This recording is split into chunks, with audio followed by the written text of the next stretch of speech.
ये तो हम जानते हैं और पब्लिक भी जानती है। उसके बाद उसमें कुछ तब्दीली होती है, आप उसको जस्टिफाई कर पाते हैं नहीं कर पाते हैं, ये पब्लिक पे डिपेंड करता है। और वो जो चेंज और मूव आप जो कह रहे हैं वो जनता जनार्दन के गले उतरता है नहीं उतरता, वो चुनाव में पता पड़ जाता है सबको। तो ये तो अब चलता है, राजनीति में आना जाना लगा रहता है। आप ममता जी को नेता मानने को तैयार हैं अगर वो यूपीए की नेता हो जाती हैं? हालांकि वो तो कह रही है यूपीए है ही नहीं। देखिए, उन्होंने जो कहा, मैंने सुना उनका स्टेटमेंट, वो वास्तविकता से परे है। क्योंकि यूपीए का गठन बहुत पहले हुआ था, कोई मेंबर गए कोई जुड़े, लेकिन यूपीए है और मजबूत है। और ममता बनर्जी एक इलेक्टेड चीफ मिनिस्टर हैं, उनको कौन रिगार्ड नहीं करता है।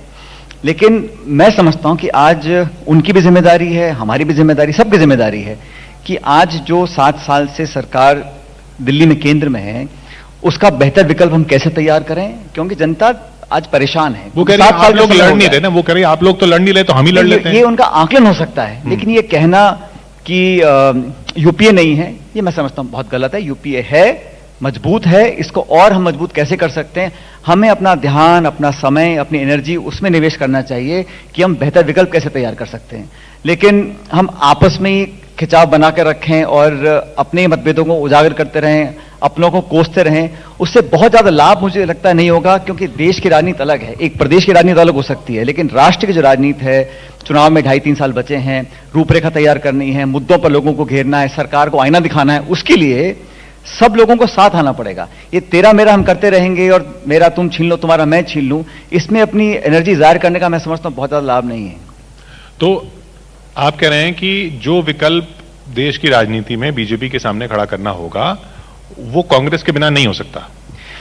मैं बहुत विनम्रता से कहना चाहता हूं, और ये एक वास्तविकता है, आंकड़े हमारे सामने हैं कि बहुत बड़ा ये देश है। और मैं इस बात को स्वीकार करता हूं कि पिछले कुछ सालों से कांग्रेस पार्टी को जितनी हमको उम्मीद थी उतनी हमें सफलता नहीं मिली है।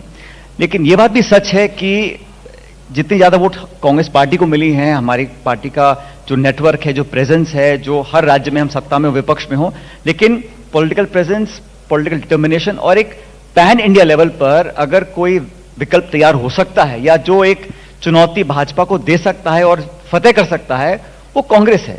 और बड़ी विनम्रता से जो बाकी सहयोगी दल हैं उन सबको हम मान सम्मान के साथ रखकर लड़ेंगे, तभी अपने मुकाम तक पहुंचेंगे। अगर हम इसी काम में लगे रहें कि तुम छोटे मैं बड़ा, तुम हटो मैं रखूंगा, तो फिर हम अपना जो लक्ष्य है उसको पूरा नहीं कर पाएंगे। लीड कौन करेगा उससे फर्क नहीं पड़ता?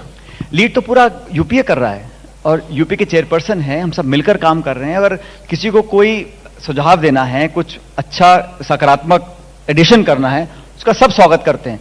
लेकिन किसी को बिल्कुल आप दरकिनार कर दें तो फिर लोगों के जहन में सवाल उठता है कि भाई आपकी बड़ी फाइट तो वो है, आप इसमें फंसकर क्या साबित करना चाह रहे हो। अंत में इस मनमुटाव का या जो टकराव की स्थिति पैदा हो रही है, इसका अंत में लाभ किसको मिलेगा? तो मैं समझता हूं कि भारतीय जनता पार्टी के शासन को 7 साल हो गए और बहुत से वादे करे गए, आप लंबी फेस्ट आप जानते हैं।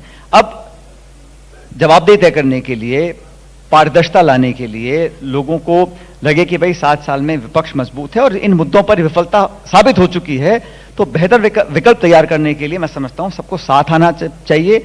और अनेकों ऐसे प्रदेश हैं जहां कांग्रेस के अलावा कोई विकल्प नहीं है, फिर भी मैं मानता हूं कि हम लोगों को जो सहयोगी दल हैं उनके साथ और विमर्श कर एक बेहतर रणनीति बनानी पड़ेगी और उसके लिए समय अब आ चुका है, उस पर हम काम भी कर रहे हैं।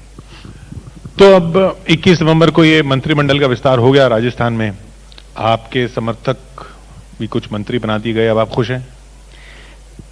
कौन किसका समर्थक है ये हमारे महत्वपूर्ण नहीं है, लेकिन ये बात सच है कि पिछले 2 साल से राजस्थान के कैबिनेट में एक भी दलित मंत्री नहीं था।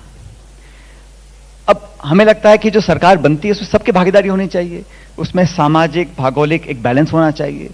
तो 2 साल तक अगर कोई दलित मंत्री नहीं है तो हमें लगा उसको ठीक करना चाहिए। मुझे खुशी है कि कांग्रेस लीडरशिप ने, आज मुझे फक्र है कि 70 साल में पहली बार राजस्थान की कैबिनेट में 4 दलित कैबिनेट मिनिस्टर बने हैं। आदिवासी लोग आए हैं, अल्पसंख्यक आए हैं, महिलाएं आई हैं, किसान आए हैं, नौजवान आए हैं, तो एक संतुलन बना है। और इतना बड़ा प्रदेश, आपको शायद जानकारी में नहीं किशोर, देश का सबसे बड़ा राज्य भौगोलिक दृष्टि से राजस्थान है।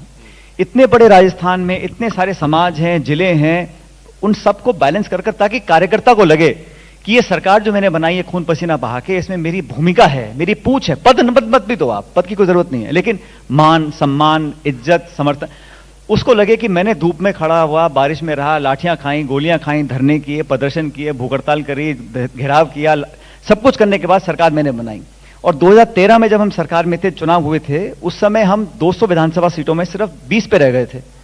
उस सफर में जिन लोगों ने पार्टी का झंडा बुलंद किया, उन लोगों को अगर हम मान सम्मान देते हैं तो उसमें मैं समझता हूं पार्टी का हित है। और इन सारे मुद्दों को लेकर चर्चा मैंने 1.5 साल पहले करी थी। एक कमेटी बनी, धीरे धीरे काम हुआ, कुछ देरी जरूर हुई, लेकिन अब मुझे लगता है कि हम सही रास्ते पर आ गए हैं। एक स्वागत योग्य कदम उठाया गया है। अब संगठन में और बदलाव हुए हैं, तो पार्टी और सरकार अगर मिलकर काम करेंगे तो किशोर जी, जो पिछले 30 साल से नहीं हो पा रहा राजस्थान के अंदर, कि 5 साल तो कांग्रेस सरकार, फिर 5 साल बीजेपी सरकार, ये चलता रहता है, पिछले 30 साल से चल रहा है। तो हम चाहते हैं इस परिपाटी को खत्म करें। 23 में जब चुनाव हो दिसंबर में, तो पुनः कांग्रेस पार्टी को आशीर्वाद जनता का मिले, इस दृष्टिकोण से हम लोग काम कर रहे हैं और उसमें हम कामयाब होंगे। तो यानी अब 2023 तक तो कोई नाराजगी नहीं रहेगी आपकी? नाराजगी किसी से हो भी नहीं सकती है। मेरी नाराजगी किसी व्यक्ति से नहीं है। मैं तो इतना चाहता हूं कि भाई, फिर कह रहा हूं मैं आपको, कि सब लोगों को लगे कि हम स्टेक होल्डर हैं।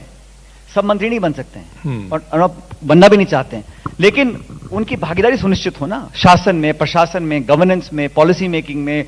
पार्टी कार्यकर्ता जो हमारे से सिंपैथी रखते हैं, जिन्होंने जेब से पैसे खर्च किए हैं, जिन्होंने वसुंधरा जी की सरकार में अपने ऊपर केस उन्होंने झेले हैं, जिनके परिवार को नुकसान हुआ है, उन सबको लगना चाहिए साहब सरकार हमारी बनी है, अब किसानों की, नौजवानों की बात होगी। तो ये इस मुद्दे को तो सारे नहीं बन सकते, लेकिन मुख्यमंत्री तो एक बनेगा। अब 2023 में फिर वही सवाल आएगा, फिर आप यही कहेंगे कि वो आगे चुनी जाने के बाद, सरकार के बाद लेजिस्लेटर तय करेंगे कि आप चेहरा लेकर नहीं जाएंगे? राजस्थान कांग्रेस का मैं लगभग 7 साल तक अध्यक्ष रहा। 2018 में चुनाव हुए, उस समय माना कि आप मुख्यमंत्री बनेंगे। नहीं, उस समय कांग्रेस पार्टी ने बड़े स्पष्ट निर्णय लिया था कि हम कलेक्टिव लीडरशिप से चुनाव लड़ेंगे और चुनाव होने के बाद निर्णय लिया जाएगा। तो मैं समझता हूं 23 में जब चुनाव होंगे या बाद में होंगे, ये पॉलिसी पार्टी की है कि हम कोई बहुत पहले से डिक्लेयर नहीं करते कि सीएम कौन बनेगा। वो विधायकगण चुनते हैं भी किसको नेता बनना है। तो हमारा उद्देश्य है सरकार कैसे बने। और फिर पार्टी की तो ये भी पॉलिसी रही है कि जो सिटिंग चीफ मिनिस्टर है उसके चेहरे के साथ जाते हैं, तो फिर अशोक गहलोत जी के साथ जाएंगे।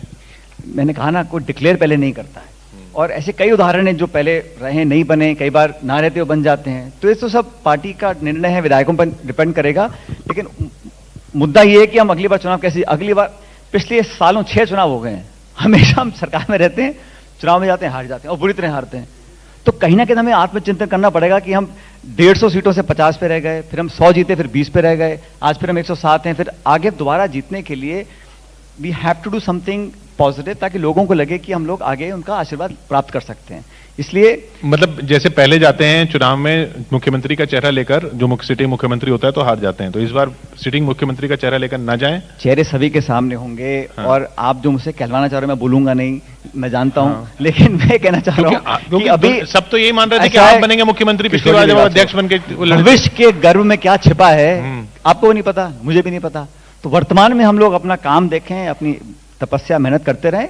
और देखो, मेरा सा मानना है, भाग्य में जो लिखा है ना, किस्मत में लिखा है जो,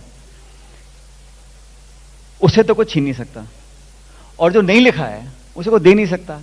तो अपना काम करते रहो, और जो होगा सो होगा, बढ़िया, उसमें क्या दिक्कत है। बट एक मन में संतोष होना चाहिए कि भाई, जिनके लिए मैं लड़ रहा हूं, जिनके लिए संघर्ष हमने किए, जो वादे पब्लिक से हमने किए हैं, उनको हम जल्द पूरा करें, ताकि जब दोबारा मैदान में जाएं तो सीना चौड़ा कर जाएं और दोबारा लोगों का आशीर्वाद मांगे। और ऐसा नहीं है कि सरकार रिपीट नहीं होती है, कांग्रेस गवर्नमेंट बहुत जगह रिपीट हुई है। असम में 3 बार रिपीट हुई, दिल्ली में 3 बार रिपीट हुई, हरियाणा में हुई, आंध्र प्रदेश में हुई।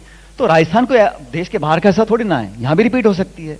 लेकिन हमें सोचना पड़ेगा हम और आगे क्या करें, ताकि लोगों का जो स्नेह और सानिध्य है और बेहतर प्राप्त कर सकें। क्योंकि उपचुनाव के जब रिजल्ट्स आए ना अभी, उससे पहले तक ये था कि जैसे पंजाब में हुआ कि चीफ मिनिस्टर चेंज कर दिया, ऐसे यहाँ पे हो जाएगा, आपको बना देंगे जब तक चुनाव आएंगे। और वो उपचुनाव के रिजल्ट ऐसे आए कि अशोक गहलोत जी और मजबूत हो गए। नहीं भाई, चुनाव पार्टी लड़ती है, कोई एक, मैं तो अकेला लड़ता नहीं हूं, या सिर्फ सीएम लड़ते हैं।